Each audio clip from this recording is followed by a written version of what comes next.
Mario kum hartin kim gonin tengah sual chin karam rudin tu anh tiga nghe betul ke angle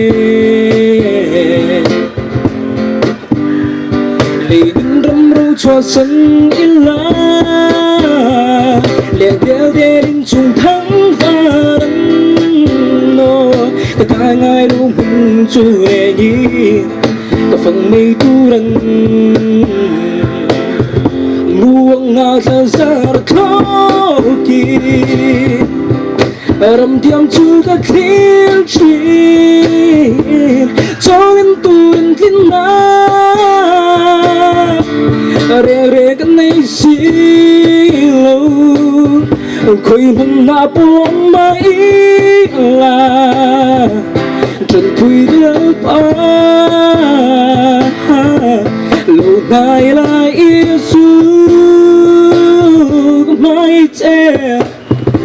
xin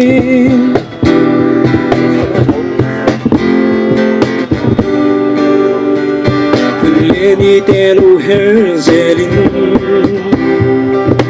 vang lại đi ta lâu trôi mà xe anh mà đi hiểu mình đã dù lo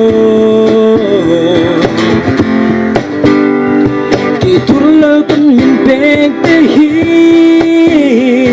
để cho tu đến ta đón em lan nó thì thấy tôi cũng thấy hi là ba mình đua sắc la buông ngả ra khó kịp rầm tiêm chú các thiên chuyện cho nên tu đến thiên na re re cái này xí lâu khơi mong na có mai là trần tùy lỡ lâu ngày là Giêsu mai che xin